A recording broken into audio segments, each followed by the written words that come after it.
고린도전서 1장 18절로 31절 말씀. 십자가의 도가 멸망하는 자들에게는 미련한 것이요 구원을 받는 우리에게는 하나님의 능력이라. 기록된 바 내가 지혜 있는 자들의 지혜를 멸하고 총명한 자들의 총명을 폐하리라 하셨으니, 지혜 있는 자가 어디 있느냐, 선비가 어디 있느냐, 이 세대의 변론가가 어디 있느냐. 하나님께서 이 세상의 지혜를 미련하게 하신 것이 아니냐.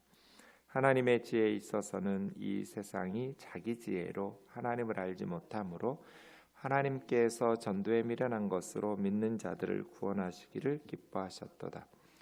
유대인은 표적을 구하고 헬라인은 지혜를 찾으나 우리는 십자가에 못 박힌 그리스도를 전하니, 유대인에게는 거리끼는 것이요 이방인에게는 미련한 것이로되 오직 부르심을 받은 자들에게는 유대인이나 헬라인이나 그리스도는 하나님의 능력이요 하나님의 지혜니라. 하나님의 어리석음이 사람보다 지혜롭고 하나님의 약하심이 사람보다 강하니라.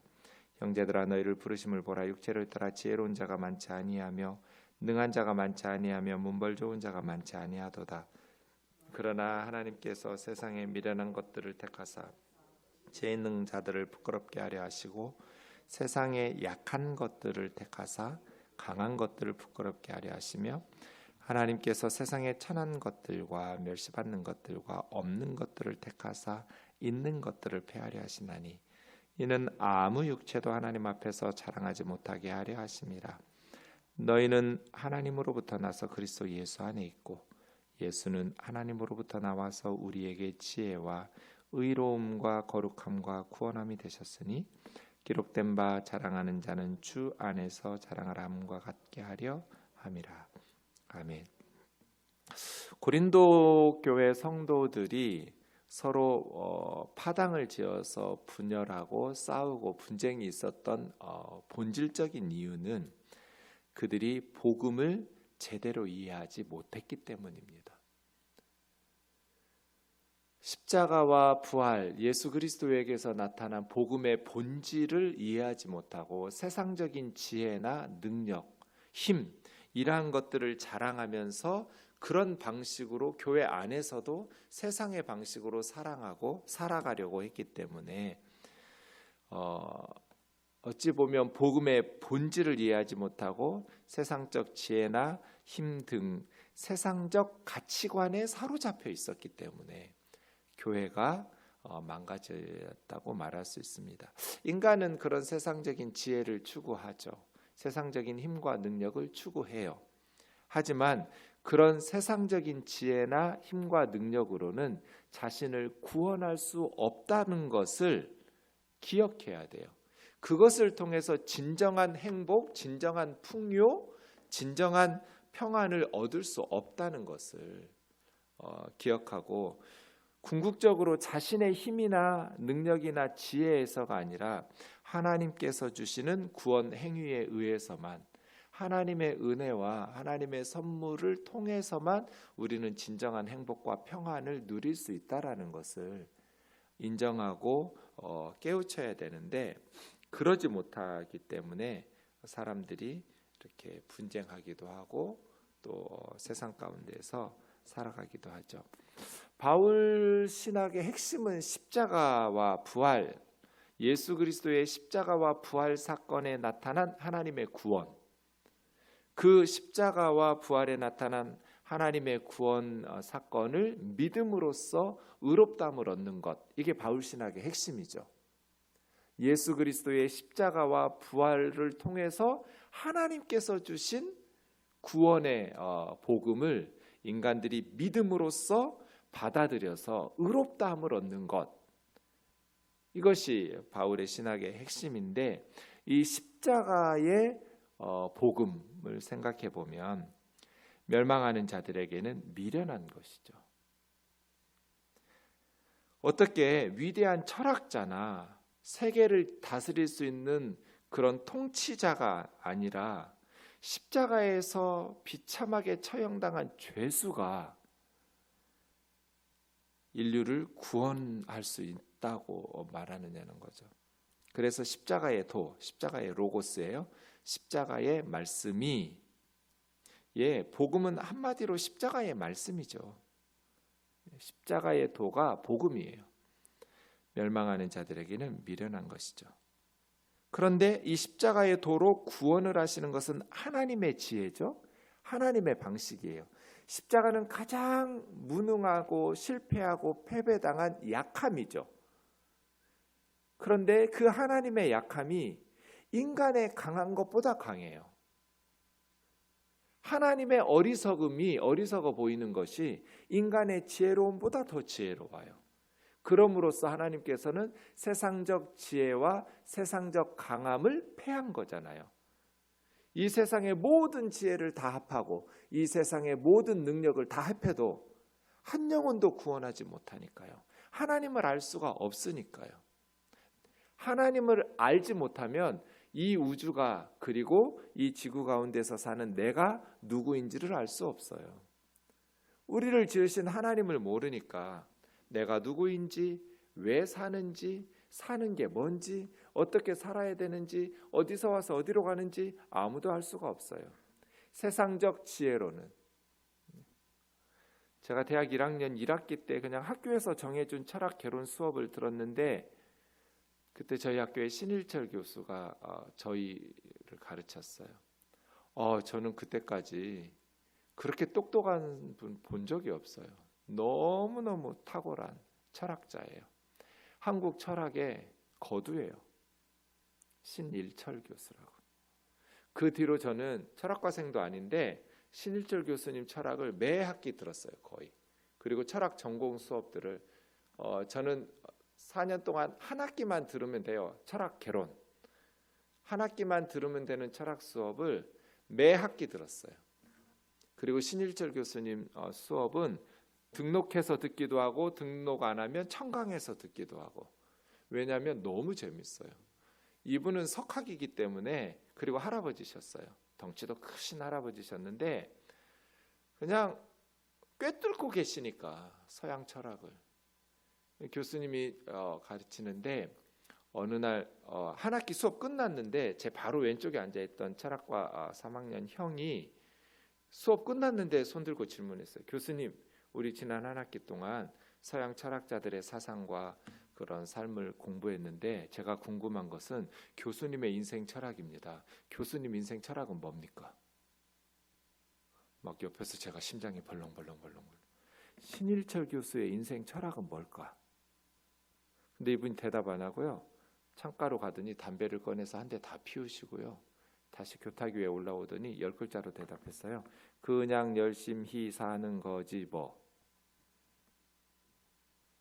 엄청 충격이었죠. 철학이잖아요. 정치학, 경제학 뭐 아니잖아요. 왜 사냐? 내가 누구냐? 어떻게 살아야 되냐? 사는 게 뭐냐? 철학이잖아요. 그런데 한국 철학의 거두가 신일철 교수가 그냥 열심히 사는 거지 뭐 했다면 철학에는 답이 없는 거잖아요. 그분이 똑똑하지 않아서가 아니잖아요. 내가 아무리 공부를 한들 신일철 교수만큼 공부할 수 있겠냐고요. 못해요. 그때 저는 절망을 느꼈어요. 철학에는 답이 없구나.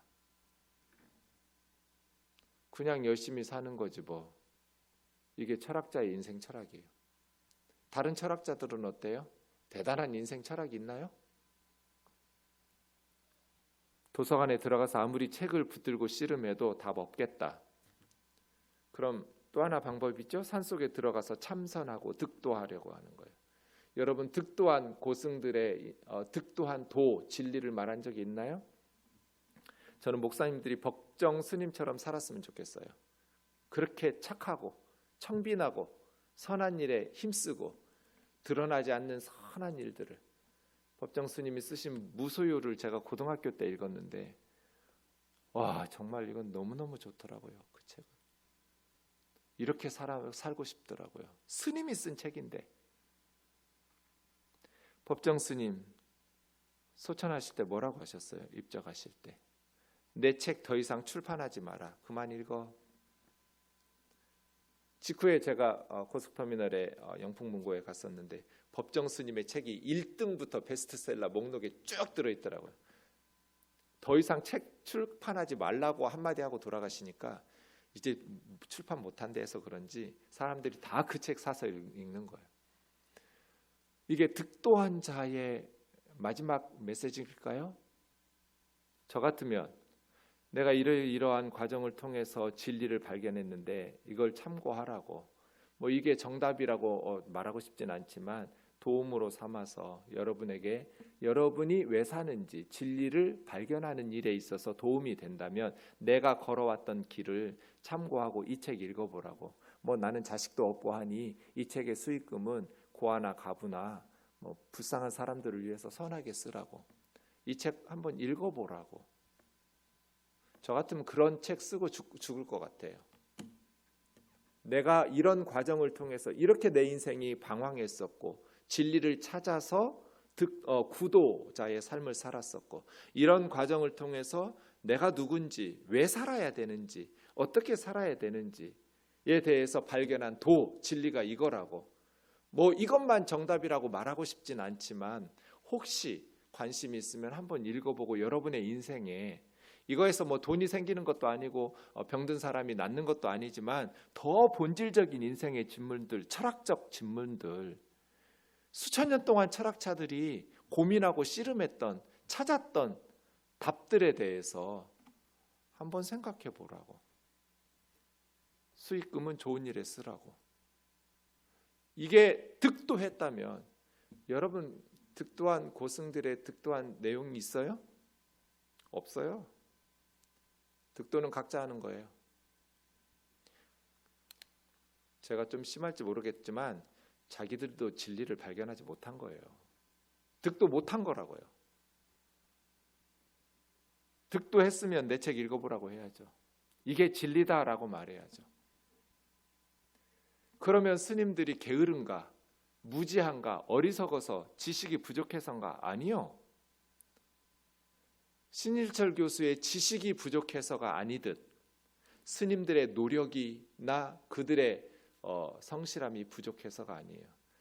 등에다가 방바닥에 등 대고 잠도 안 자요. 수십 년씩 참선하면서 진리를 터득하기 위해서, 득도를 하기 위해서. 그런데도 없어요. 이게 세상의 지혜예요. 하나님께서 이 세상의 지혜로는 하나님을 알 수 없기 때문에 하나님을 알아야 구원을 얻죠. 진리를 알죠. 내가 누구인지 알고 어디서 와서 어디로 가는지 알고 왜 사는지를 알죠. 그런데 하나님을 모르니까 생명의 길을 모르잖아요. 잠언 14장 12절, 잠언 16장 25절, 어떤 길은 사람 보기에 바르나 필경은 사망의 길이니라. 이게 너무나 와닿아요. 사람들 보기에는 구원의 길 같아요. 바른 길 같아요. 필경은 사망의 길이에요. 이 세상의 지혜, 이 세상의 권력, 이러한 세상적 지혜나 세상적 능력이 다 필경은 사망의 길 아닌가요? 그것은 이 세상의 지혜를 어리석게 만드시고 이 세상의 능력을 무능하게 만드신 거예요. 그래서 하나님께서는 21절에 하나님의 지혜에 있어서는 이 세상이 자기 지혜로 하나님을 알지 못하므로 하나님께서 전도에 미련한 것으로 믿는 자들을 구원하시기를 기뻐하셨도다. 이 말씀이요. 이게 복음이에요. 세상의 지혜로, 세상의 능력으로 하나님을 알 수 없어요. 여러분 예수님 시대 로마 황제들 보세요. 얼마나 부끄러운 삶을 살아가는지. 너무너무 부끄럽게 살아요. 윤리 없어요. 그 타락한 권력자들이 사람들에 의해서 신으로 추앙받았지만 필경은 사망의 길이죠. 그 많은 지혜로 하나님을 알 수 없어요. 알렉산더를 가르친 스승이 아리스토텔레스예요. 13살에 42살인 아리스토텔레스가 알렉산더 대왕을 가르쳤어요. 스승이었어요. 16살까지. 그 이후로도 계속. 알렉산더가 세상을 지배하고 세상을 다스리고, 그런데 그 권력으로 만든 그리스, 마케도니아, 그 이후에 시작된 로마, 그 황제들, 카이사르 아우구스투스, 그 모든 신으로 추앙받던 권력이 한 사람도 구원하지 못했어요. 그래서요. 23절, 22절. 유대인은 표적을 구하고 헬라인은 지혜를 찾지만 우리는 십자가에 못 박힌 그리스도를 전한다. 표적이나 지혜로 이 세상의 것들로 하나님을 알 수 없어요. 오직 십자가에 못 박힌 그리스도를 전함으로 하나님은 구원하시기를 기뻐하셨어요. 이 전도에 미련한 것으로 십자가에 못 박힌 그리스도를 전하는 이 전도에 미련한 것으로 하나님은 믿는 자들을 구원하시기를 기뻐하셨어요. 이게 하나님의 구원 방법이에요. 이 십자가에 못 박힌 그리스도는 유대인에게는 말도 안 되는 걸림돌이고, 왜냐하면 나무에 달린 자마다 하나님의 저주를 받았기 때문에, 신명기 21장 22절 23절 때문에. 이방인들에게는 미련한 것이로되 부르심을 받은, 그러니까 하나님 편에서 우리를 불렀어요. 부르심 받았어요, 우리는. 하지만 인간이 믿어야 돼요. 하나님의 역할과 사람의 역할이 함께 해야 돼요. 부르심을 받은 우리에게는 유대인이나 헬라인이나 그리스도나 하나님의 능력, 하나님의 지혜니라. 하나님의 구원은 세상의 지혜나 힘으로 이루어진 게 아니에요. 세상의 지혜로 발견해서 하나님의 구원을 받을 사람이 하나도 없고, 득도 진리에 이를 사람이 하나도 없어요. 그냥 기껏해야 그냥 열심히 사는 거지 뭐, 이 소리밖에 못해요. 세상의 지혜는, 세상의 철학은. 착하게 살아라, 열심히 살아라, 요 말 이외에 무슨 말 더해요? 세상적으로 볼 때는 미련함과 무능의 상징이었던 십자가에 못 박힌 그리스도가 구원을 이루셨어요. 고린도 성도들 예를 들어서 육체를 따라 인간적 기준으로 볼 때 너희들 보라고, 지혜로운 자가, 세상 교육 많이 받은 자가 많지 아니하며 대부분 천민 출신들, 육체 노동자 출신들, 노예들이죠. 능력 있는 자 많지 아니하며 문벌 좋은 자, 가문 좋은 자가 많지 않잖냐. 하나님께서 세상적 관점으로 볼 때는 미련한 자들을 선택하셔서 지혜로운 자들을 부끄럽게 하시려고. 그런데 너희는 지금 교회 안에서 세상적 지혜를 가지고 나는 바울파, 나는 아볼로파, 나는 게바파, 나는 그리스도파 해가면서 싸우는 게 이게 말이 되냐는 말이에요. 세상의 약한 것들을 택하셔서 강한 것들을 부끄럽게 하려 하시네.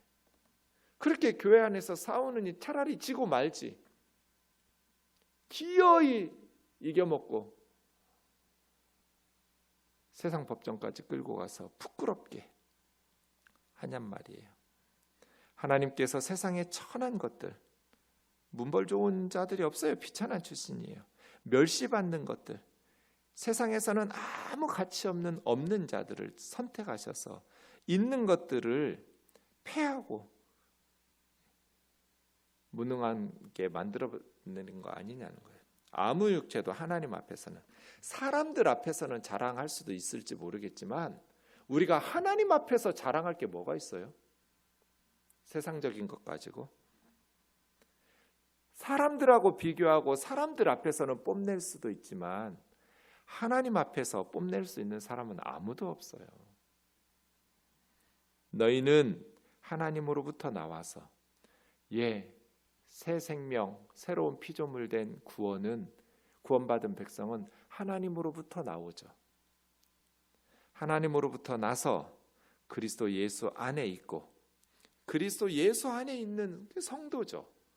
그리스도와 연합하고 그리스도와 교제하고 예수님과 사랑의 사귐을 나누면서 하나님으로부터 새 생명을 부여받아서 예수 믿고, 하나님으로부터 그리스도 안에서 새 생명을 부여받고 하나님 안에서, 그리스도 안에서 사귐을 나누면서 살고 있죠. 예수님은 하나님으로부터 나와서 우리의 지혜가 되셨다. 예수, 하나님의 지혜. 여러분, 신구약 중간기에 메시아에 대해서 두 가지 단어를 사용했어요. 하나는 하나님의 아들, 하나는 하나님의 딸. 메시아를 유대인들이 그렇게 불렀어요. 신구약 중간기. 제가 요즘 외경을 읽고 있어요. 에브리데이. 우리 원로 목사님이 서재에 책을 놓고 가셨어요. 이제 가져가실 책들 가져가시고 이 중에서 정 목사님 필요한 거 있으면 보고 필요 없으면 버리라고. 그래서 제가 원로 목사님 가진 책 중에 전집이 하나 있었는데 되게 좋은 게 있더라고요. 신구약 외경이에요. 우리 개신교에서는 읽지 않는데 동방정교나 카톨릭에서 읽는 구약 외경이 있고 신약 외경이 있어요. 10권짜리 하드커버로 되어 있어서 그걸 제가 킵해 두었다가 요즘 읽고 있는데 너무 재밌어요. 외경. 그 외경에 나오는 이야기들이 신구약 중간기 때 이야기들 많아요. 그런 어떤 유대인들이 메시아를 이렇게 기다리면서 하나님의 아들 혹은 하나님의 딸이라고 부르는데 히브리어에도 헬라어에도 명사들마다 성이 있어요. 우리는 그런 게 없는데 남성, 여성, 중성 이런 식으로 있는데 하나님의 아들은 당연히 남성이고요. 하나님의 딸은 여성이겠죠. 딸 여자니까요. 그런데 하나님의 아들을 뭐라고 부르냐면 로고스라고 불러요. 말씀. 하나님의 말씀을 하나님의 아들이라고 불러요. 그 다음 하나님의 딸 소피아, 지혜를 하나님의 딸이라고 불러요. 왜 지혜를 왜냐하면 지혜는 여성 명사거든요. 왜 이럴까? 왜 유대인들이 이렇게 메시아를 말씀이나 지혜라고 우회적인 표현을 사용해서 메시아를 하나님의 아들, 하나님의 딸이라고 불렀을까? 하나님의 역사를 보면 말씀으로 천지를 창조하셨어요. 그리고 그 말씀으로 계시하셨어요. 그렇게 하나님의 말씀이 계시될 때 구원이 일어나요. 그래서 하나님의 말씀 로고스는 창조와 계시와 구원의 실행자, 에이전트예요. 하나님께서 말씀을 통해서 세상을 창조하셨고 말씀을 통해서 하나님의 뜻을 계시하셨고 선지자들을 통해서 하나님의 종들을 통해서 말씀의 계시가 있을 때 구원의 역사들이 일어났어요. 하나님의 말씀이 임할 때. 그래서 로고스, 하나님의 말씀을 하나님의 아들이라고 부르면서 하나님의 창조와 계시와 구원의 실행자, 이렇게 메시아를 부른 거예요. 말씀을. 그래서 말씀이 단순히 하나님 입에서 나오신 말씀의 차원을 넘어서 독립적인 인격체를 갖춰요. 잠언 8장 같은 거 보세요. 예.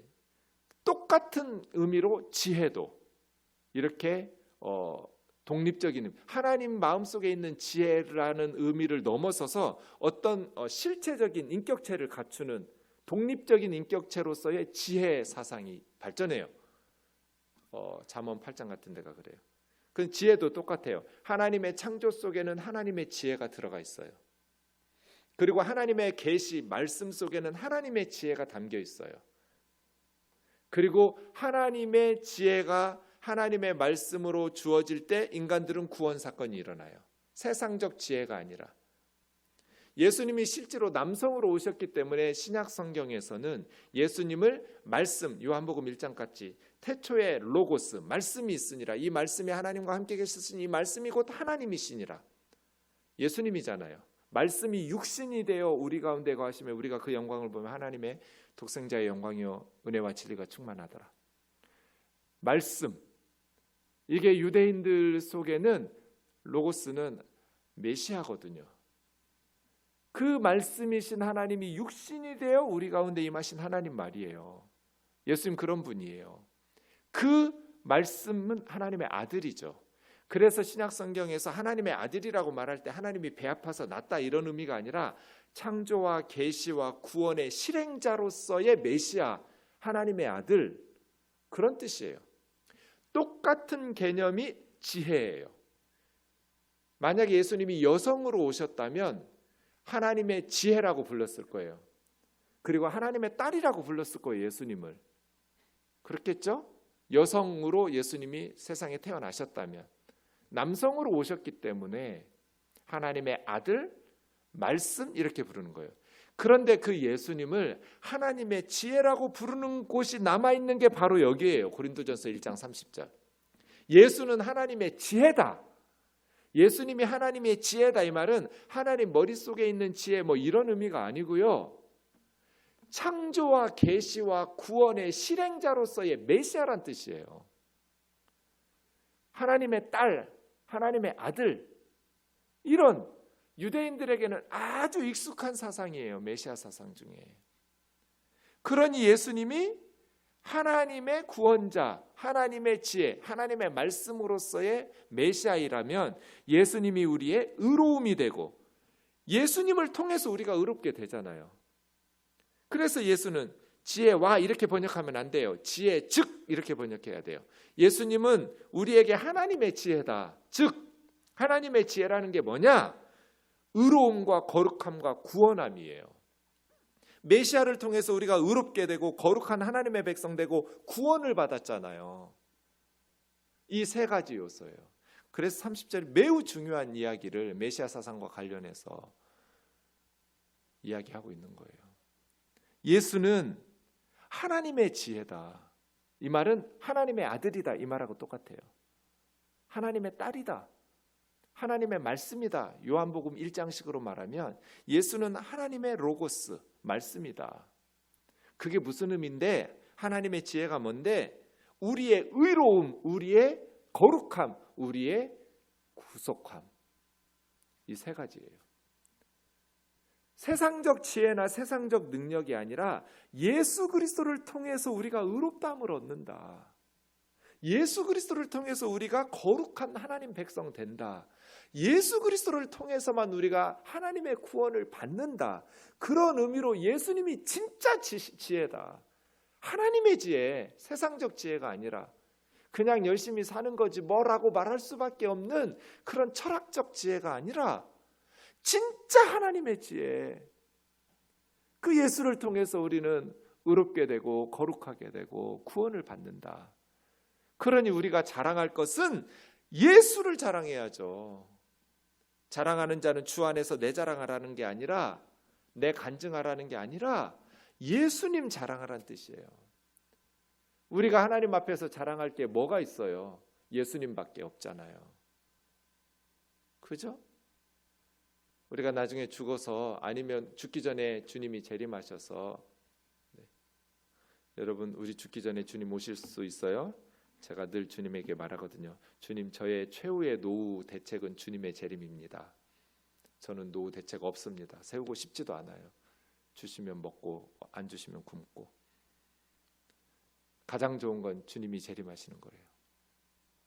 내가 죽어서 주님 만날지 살아생전 주님 오실지 알 수 없지만 그날과 그 시는 주님 앞에 섰을 때 우리가 자랑할 게 뭐가 있어요? 예수 자랑하는 거죠. 예수님 안에서 우리는 의롭게 되었고 죄인인 우리가 죄사함 받아 의롭게 되었고 거룩한 하나님의 백성 되었고 구원받은 하나님의 백성 되었으니 우리가 이 세상에 사는 동안 예수 그리스도 자랑하면서 사는 저와 여러분 되기를 주의 이름으로 축원합니다. 교회에서 예수 그리스도를 자랑하고 예수의 십자가의 앞에서 나의 어리석음을 자랑하고 나의 무능함을 자랑했다면 분쟁이 생기지 않았을 것이고 교회가 타락하고 부패하지 않았을 거잖아요. 기도하겠습니다. 오 사랑하는 주님, 지혜로운 자는 그 지혜를 자랑하지 말라. 용사는 그 용맹을 자랑하지 말라. 부자는 그 부함을 자랑하지 말라. 자랑하는 자는 이것으로 자랑할지니 명철하여 하나님을 아는 것과 나 여호와는 사랑과 정의와 공의를 땅에 행하는 자인 줄 깨닫는 것이라. 나는 이러한 일을 기뻐한다고 말씀하신 주님, 우리가 어느 곳에서든지 평화를 일구는 피스메이커가 되게 하여 주시옵소서. 교회가 고장나고 찢어진 그물처럼 망가지지 않으려면 세상의 지혜나 능력이 아닌 하나님의 지혜와 하나님의 능력인 십자가를 자랑하고 예수님을 높일 때 나의 능력이나 지혜가 아닌 우리 하나님의 지혜와 하나님의 능력인 십자가와 부활의 주님, 우리를 사랑하셔서 벌거벗고 십자가에 오르신 예수님처럼 우리 스스로를 죽이고 자기 십자가를 지고 주의 뒤를 따르는 예수의 제자 공동체가 될 때 교회가 진정으로 행복하고 하나 되고 진정으로 세상의 소금과 빛 될 줄 믿사오니 주여 우리를 자랑하거나 세상의 것들을 자랑하지 말고 오직 예수 그리스도를 자랑하게 도와 주옵소서. 예수님 이름으로 기도하옵나이다. 아멘.